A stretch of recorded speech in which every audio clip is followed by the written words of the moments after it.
Bwana Yesu asifiwe. Bwana Yesu asifiwe. Basi ni imani yangu sote tu wazima wa afya, na ninamshukuru Mungu kwa kutupa neema na kibali kuingia mwaka 2026.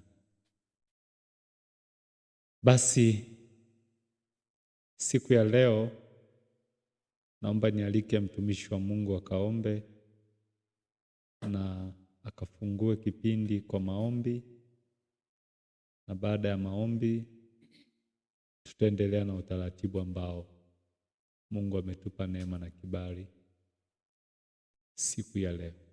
Amina. Basi naomba nimkaribishe Isaya akaombe kwa ajili ya kipindi hiki pamoja na neno la Mungu ambalo lipo mbele yetu. Karibu.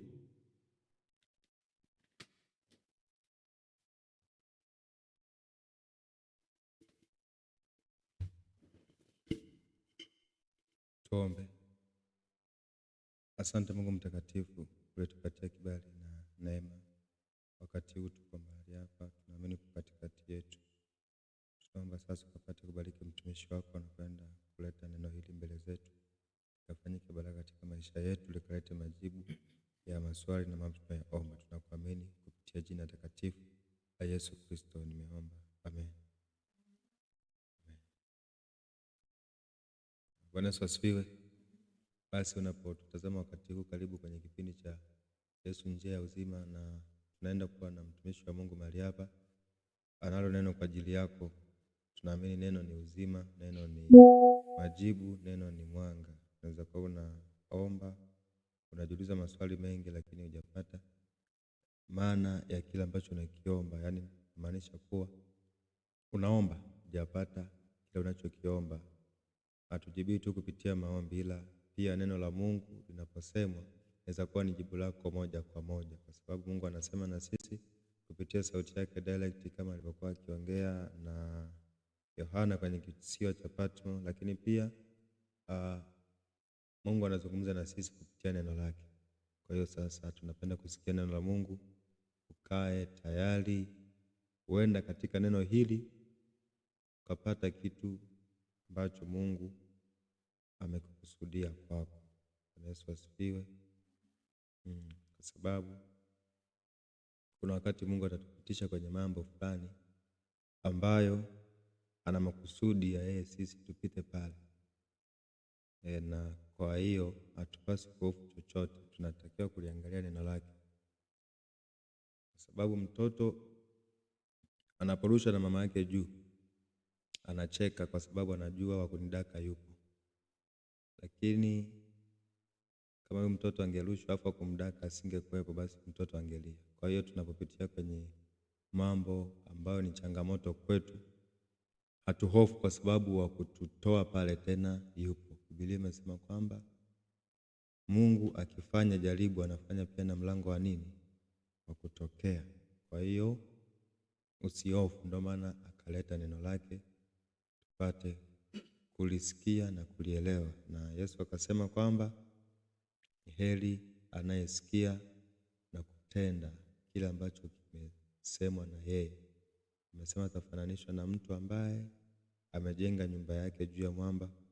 Upepo kavuma, mvua zikanyesha, lakini nyumba ile haikuanguka. Kwa hiyo tunapokaa katika neno la Mungu tunakuwa na uhakika wa kutokuanguka, kwa sababu dunia tunayoishi ina majaribu mengi, ina mapito mengi, changamoto nyingi kwa watoto, kwa vijana, kwa wazee, wote.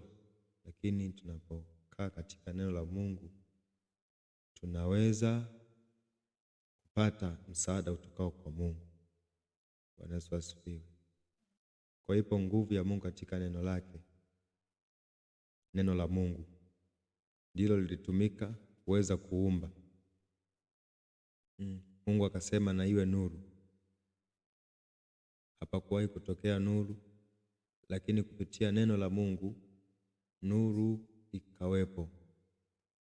Hapakuwa na mnyama yoyote, hapakuwa na, Biblia imesema hapakuwa hata na nyasi wala mbegu za kondeni hazikuwepo, lakini kupitia neno vikapata kufanyika vyote. Na katika Yohana anathibitisha kwamba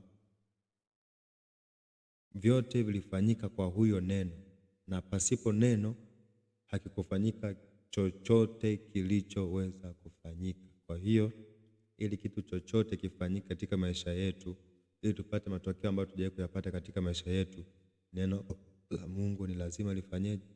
Lihusike. Kwa hiyo chukua neno la Mungu kama kitu ambacho kinaenda kusababisha matokeo katika maisha yako. Chukua neno la Mungu kawaida. Wakati Mungu anasema na iwe nuru, hapakuwahi kuwa na nuru, palikuwa na giza. Lakini kwa neno nuru ikatokea. Kwa neno wanyama wakatokea. Binadamu tu ndio waliweza kuumbwa kwa Mungu kushika udongo, lakini vingine vyote ambavyo tunaviona duniani vimeumbwa kwa neno.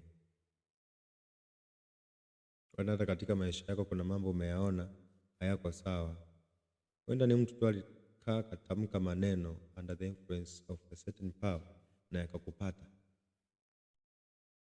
Kwa sababu wachawi sio kwamba sio kweli wanayofanya yale ya kwamba wana dawa nini, hapana. Ni dawa tu ambazo zinakuwa zinasimamiwa na nguvu fulani, zikitamkwa zinaleta matokeo. Basi kadhalika hata neno la Mungu kwetu tutakapolisikia litaweza kuwa na matokeo. Asante. Mungu akubariki. Karibu katika neno la Mungu. Karibu.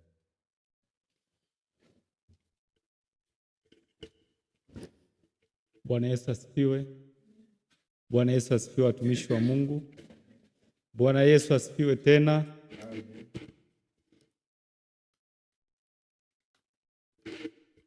Ni imani yangu tu wazima wa afya, na nami pia namshukuru Mungu kwa kibali ambacho ametupa.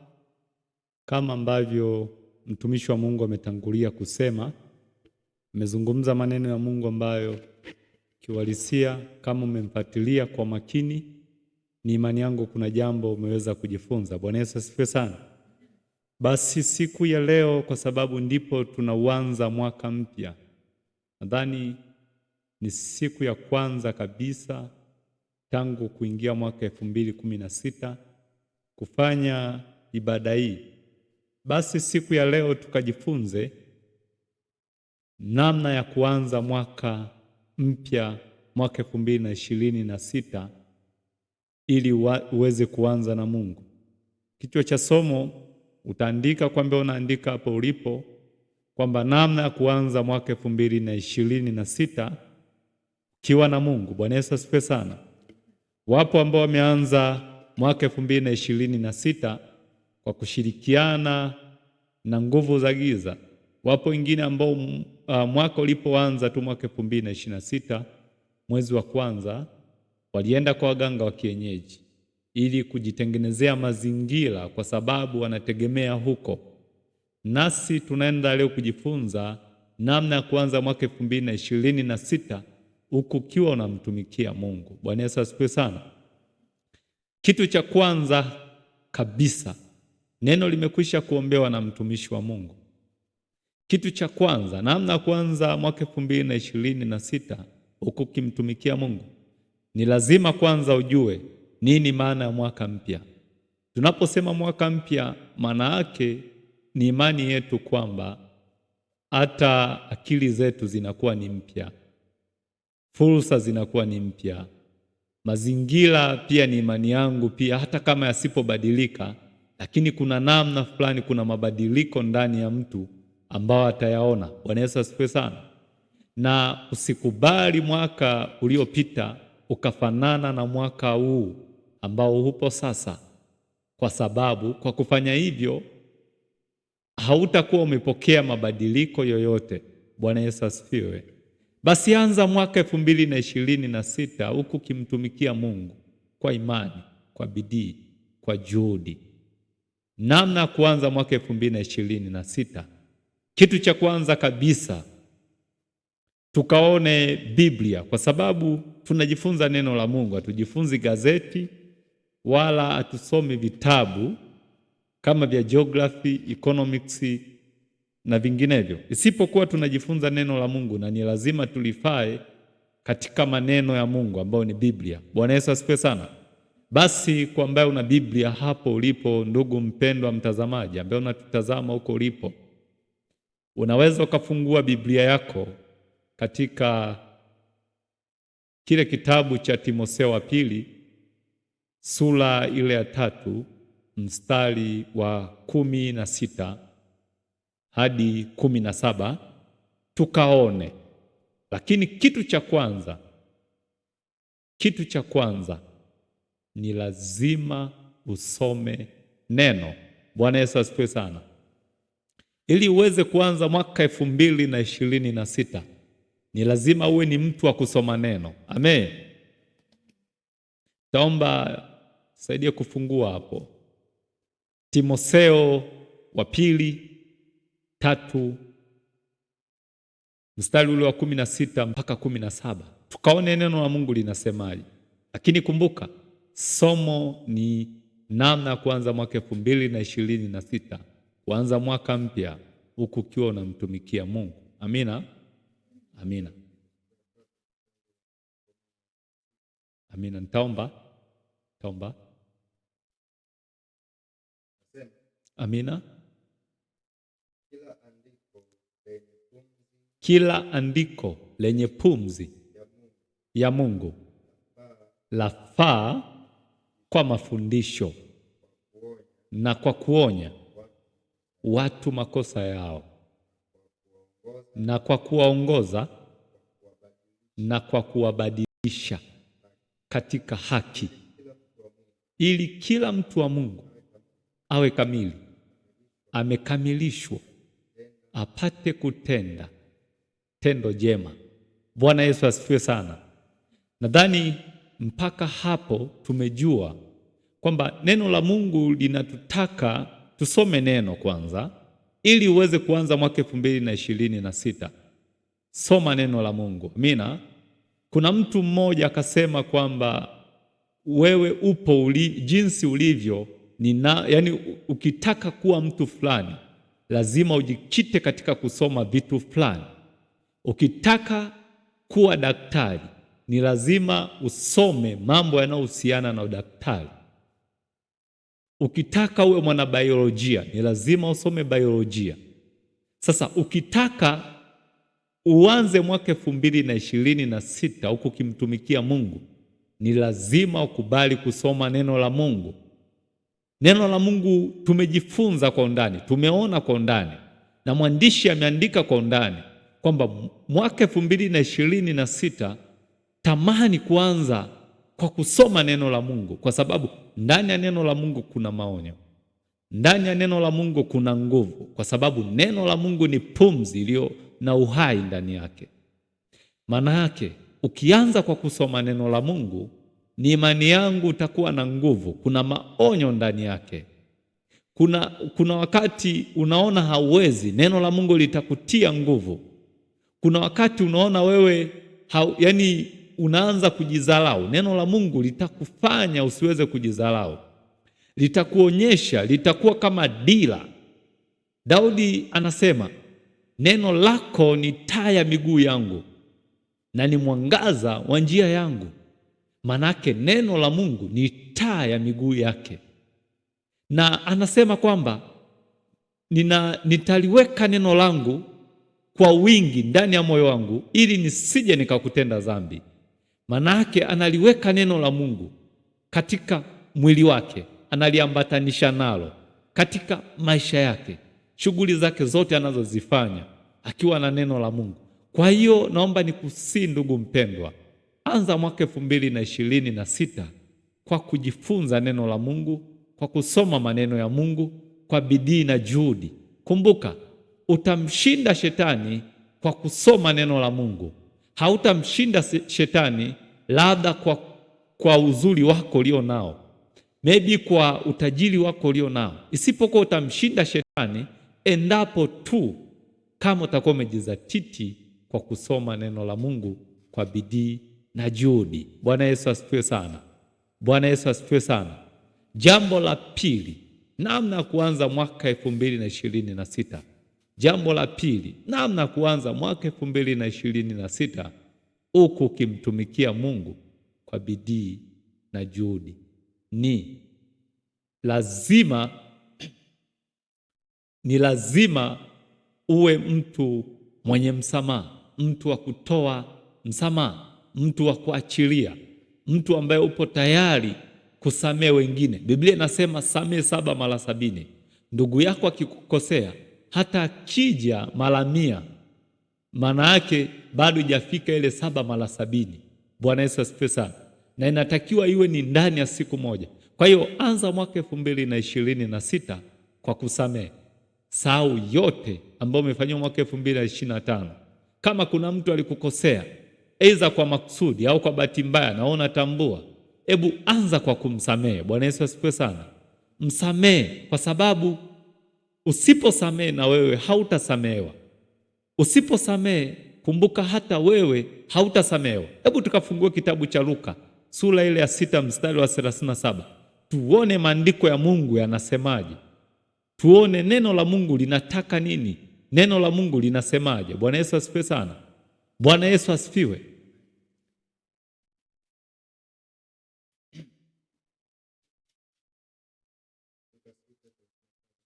Amina. Luka 6:37, neno la Mungu linasema msihukumu nanyi hamtahukumiwa, msilaumu nanyi hamtalaumiwa, achilieni nanyi mtaachiliwa, wapeni watu vitu nanyi mtapewa, kipimo cha kujaa na kushindiliwa na kusukwasukwa hata kumwagika, ndicho watu watakachowapa nywani mwenu, kwa kuwa kipimo kile kile mpimacho ndicho mtakachopimiwa. Bwana Yesu asifiwe sana. Pointi kubwa hapa ni kusamehe na kuachilia. Biblia inasema ukiachilia na wewe utasamehewa. Kwa hiyo jambo lolote ambalo limekutesa mwaka 2025, huu ni mwaka mpya. Nakumbuka kuna kiongozi mmoja aliyesema mwaka mpya, mambo mapya, kila kitu ni kipya. Basi na wewe kubali kuanza upya. Kama kuna mtu alikukosea mwaka 2025, kubali kuachilia, kubali kusamehe. Usiweke vifungo ndani ya moyo wako. Usikubali kwenda mwaka 2026 ukatembea mwaka 2026 ukiwa umebeba vitu ndani ya moyo wako. Wakati mwingine unakuwa unajiwekea mizigo iliyopita kiasi. Kwa hiyo kubali kuanza mwaka 2026 ukiwa umeachilia, ukiwa umesamehe, ukiwa umekubali kabisa kuachilia kwamba kama ulinikosea nimekusamehe, na tena msamaha huwa haukumbuki yaliyo mabaya. Bwana Yesu asifiwe sana. Kwa hiyo mimi na wewe mpendwa, ambao tumepata kibali, tumepata neema, tumepata hii nafasi ya upendeleo kuingia mwaka 2026, sahau yote. Kama kaka alikukosea, kama dada alikukosea, wakati mwingine hata wazazi wako alikukosea, kubali kuachilia, kubali kusamehe. Huenda mme wako alikukosea, mke wako alikukosea, basi kubali kuachilia, kubali kuanza upya, kwa sababu unapokubali kuanza upya na unapokubali kuachilia ndani ya moyo wako, unaondoa vifungo ambavyo vinaweza vikakutesa mwaka 2026. Bwana Yesu asifiwe sana. Kubali kuachilia. Unapoachilia, moja kwa moja umekubali ile dhamana ya unyenyekevu. Bwana Yesu asifiwe sana. Basi tukaangalie jambo lingine ambalo unatakiwa kuanza nalo mwaka 2026, na kwa siku ya leo ndio litakuwa ni jambo letu la mwisho, ni kuanza mwaka 2026 katika maadili ambayo yanampendeza Mungu, katika maadili bora. Usikubali kuanza mwaka 2026 kama mwaka 2026 uliitwa kahaba, basi usikubali mwaka 2025 uliitwa kahaba Usikubali mwaka 2025 likajirudia hilo jina. Maana yake badilisha jina. Kama uliitwa wewe ni maskini, kubali, ndio mwaka 2025 nilikuwa ni maskini, lakini mwaka 2026 ni mwaka wa neema kwangu, ni mwaka wa mabadiliko, ni mwaka wa kufanikiwa kwangu. Kama nilipata shida katika maisha yangu mwaka 2025 na miaka ya nyuma, sasa huu ni mwaka ambapo naenda kuanza upya. Bwana Yesu asifiwe sana. Katika maadili ya kumpendeza Mungu, tuangalie kitabu cha Misali 16 ule mstari wa 3, tukaone neno la Mungu linasemaje hapo. Misali 16 mstari wa 3, neno la Mungu linasemaje? Nasema, usikubali kuanza mwaka 2026 ukiwa umebebelea tabu za mwaka 2025, ukiwa umebeba shida za mwaka 2025, ukiwa umebeba magonjwa ya mwaka 2025. Zaidi ya yote, mkimbilie Mungu, nyenyekea mbele za Mungu, Mungu naye atakufanikisha. Bwana Yesu asifiwe sana. Basi naomba nisomewe hapo. Amina. Mkabidhi Bwana kazi zako, mawazo yako yatathibitika. Mkabidhi Bwana mawazo yako, manake kila kitu ambacho utakifanya kitakuwa kimethibitika mbele za Mungu. Kila jambo ambalo utakuwa unalifanya katika maisha yako vitakuwa vimethibitika mbele za Mungu. Hebu soma na hiyo 4 inayofuatia hapo. Bwana Yesu asifiwe sana. Bwana Yesu asifiwe sana. Tukubali kumkabidhi Bwana kila kitu, na unapomkabidhi Bwana kila jambo ambalo linakusumbua katika maisha yako, manake umekubali kwamba yeye ni mwanzo na mwisho, kama alivyojitambulisha kwamba yeye ni Alfa na Omega, mwanzo na mwisho. Yeye ni niko, ambaye yupo, ambaye atakuwepo, alikuwepo kabla tujazaliwa, yupo. Kwa hiyo ukimkabidhi kila kitu katika maisha yako, kama ni masomo yako kamkabidhi, maana yake kama ulifanya vibaya mwaka 2025, tunategemea ataenda kukufanyia mabadiliko. Kama mwaka 2025 ndoa yako ilikuwa katika tabu, ndoa yako ilikuwa katika misukosuko, basi kumbuka mwaka 2026 ukimkabidhi yeye atatenda. Hebu tuone na hiyo 4 nasemaje. Amina. Mkabidhi Bwana kazi zako, mawazo yako yatathibitika. Bwana amefanya kila kitu kwa kusudi lake. Naam, hata wabaya kwa siku ya ubaya. Bwana Yesu asifiwe sana. Bwana Yesu asifiwe. Mkabidhi Bwana Mungu kila kitu katika maisha yako. Ujana wako mkabidhi Mungu. Maisha yako mkabidhi Mungu. Huduma yako mkabidhi Mungu. Maisha yako yanalegalega, mkabidhi Mungu. Usikubali kukata tamaa. Usikubali kurudishwa nyuma na vitu vidogo vidogo. Usikubali zaidi ya yote, kwa sababu tukiwa na Mungu ambaye anatupigania, anatushindania, anatuwezesha, kitu gani sisi ambacho tunaweza tukashindwa? Kitu gani ambacho sisi hatuwezi tukafanikiwa? Ni vile hatujataka kumkabidhi Bwana maisha yetu. Ni vile tunajiona tunaweza kila jambo. Lakini tukumbuke, ujanja wetu pale unapoishia ndipo wa Mungu unapoanzia. Akili yetu inapoishia ndipo Mungu anapoanzia.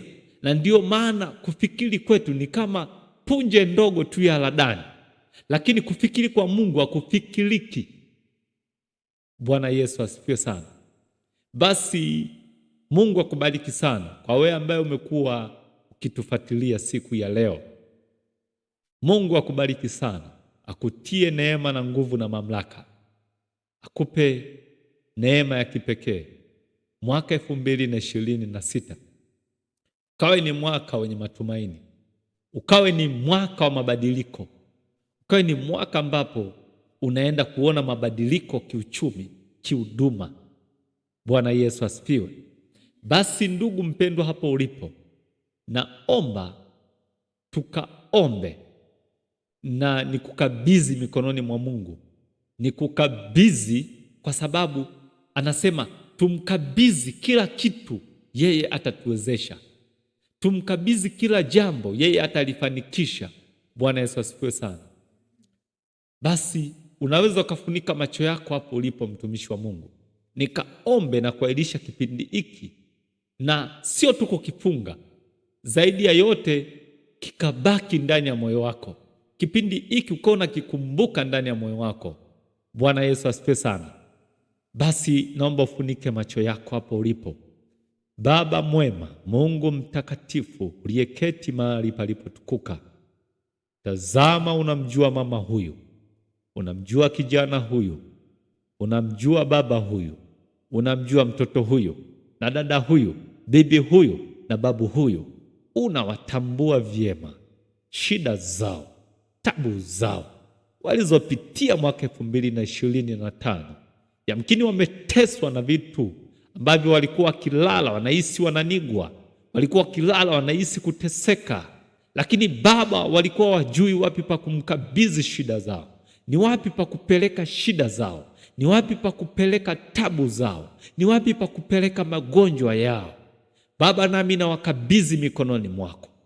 Ninawakabidhi Baba, ukawakumbuke mwaka 2026 ukawe ni mwaka wa mabadiliko kwao, ukawe ni mwaka wa kufunguliwa kwao, ukawe ni mwaka Baba ambapo wanaenda kuona neema ya kipekee katika maisha yao, ukawe ni mwaka ambao wanaenda kuona utofauti katika uchumi wao, ni mwaka wakaone utofauti hata katika shida wanazopitia. Yamkini wameteswa na waganga wa kienyeji, wameliwa pesa zao, wameteseka, wengine wamefilisika kwa kwenda kwa waganga wa kienyeji, wengine wanateswa na wachawi, wanateswa na waganga, wanateswa na nguvu za giza, wanateswa na mapepo, wanateswa na majini. Na wakabidhi mikononi mwako Baba, ninawakabidhi mikononi mwako Baba, wakaone mabadiliko, wakaone neema ya kipekee, wakaone nguvu ya ajabu, wakaone Baba wakipokea nguvu mpya, wakipokea neno jipya, neno lako ambalo ni uzima, neno lako ambalo ni baraka. Baba, kaguse sehemu anayoumwa, katika mguu wake gusa Baba, katika tumbo lake gusa, katika hata kichwa kinamsumbua gusa Baba, gusa hata mgongo wake, gusa sehemu yote ambayo Baba inamsumbua. Mwaka 2026 akafurahie neema ya kuingia mwaka huu, akafurahie neema Baba ya kuingia mwaka 2026. Baba, tazama hata wanaosoma, watazame na wakumbuke jemedali wa vita katika masomo yao, kuanzia ngazi ya primary, sekondari hadi vyuo vya kati, vyuo vikuu. Naomba Baba wakumbuke, watie nguvu, wawezeshe Baba, waongoze, wakazidi kulijua neno lako na kukutumainia wewe katika maisha yao. Baba, ninaamini kwamba unaenda kutenda, ninaamini Baba unaenda kupanda pando jipya katikati yao, unaenda kuondoa hali ya mapoza, bali Baba unaenda kujaza kitu cha kipekee, kitu cha kitofauti, neno ambalo Baba litasimama kama msingi, ambalo litaenda kubadilisha maisha yake, ambalo linaenda kubomoa kila jambo ambalo lilimtesa mwaka 2025, ambapo anaenda kupokea jambo jipya la kipekee la kitofauti, ambalo Baba linaenda fanya jambo jipya katika mwili wake, anaenda kupokea kitu kipya ndani yake, anaenda kuona mabadiliko. Baba, ninaomba kasimame, kamuongoze, umtie nguvu. Baba, unajua alipo, mimi sioni alipo Baba, na siwezi nikajua kinachomtesa, lakini Baba wewe mtazamaji huyu unamuona kinachomsumbua. Baba, mkumbuke, msaidie, muwezeshe, mpiganie Baba, muongoze jemedali wa vita. Hawezi bila wewe. Tazama, ulimuumba wewe mwenyewe, ulimuumba kwa udongo, ukapulizia pumzi yako ya uhai. Mkumbuke, hajaja duniani kwa ajili ya kuteseka, na sio kusudi lako mtu ateseke, isipokuwa Baba ni kusudi la mwovu ibilisi shetani. Watu wapokee mateso, watu washinde katika majaribu, watu washinde katika tabu kila muda. Lakini Baba, neno lako linasema kwamba tukutegemee wewe, tukukimbilie wewe, shida zetu tuziweke kwako, na wewe Baba utatukumbuka na utatusaidia. Baba, tunajiweka mikononi mwako, taifa hili naliweka mikononi mwako. wazazi wa kila kona ndani ya nchi ya Tanzania nawaweka mikononi mwako. Ninakemea zile hila za yule adui mwovu ibilisi shetani juu ya taifa hili. Bali Baba, neema yako ikasimame na kutuongoza mchana na usiku, ili Baba tusiweze kukutenda dhambi. Ni kwa Roho Mtakatifu na kwa moto, na wote tuseme amina. Bwana Yesu asifiwe sana. Basi Mungu akubariki wewe mtazamaji wa kipindi cha Yesu ni Njia. Ni imani yangu siku hadi siku tutakuwa tunaona vitu vya kipekee. Ni imani yangu utapokea jambo jipya katika maisha yako. Ni imani yangu ukiwa mpenzi mfuatiliaji wa kipindi hiki, kuna jambo jipya utaliona katika maisha yako. Naamini kutakuwa na mabadiliko ndani yako. Naamini kutakuwa na utofauti ndani ya maisha yako. Naamini kutakuwa na utofauti wa kipekee. Mungu akubariki sana mtumishi wa Mungu. Siku ya leo ya Jumatatu tutaungana na wewe siku ya kesho saa 3:30 usiku kwa ajili ya kuendelea kujifunza neno la Mungu. Usikose kuungana nasi kila siku. Mungu akubariki sana mtumishi wa Mungu, na neema ya Mungu iwe juu yako. Amina.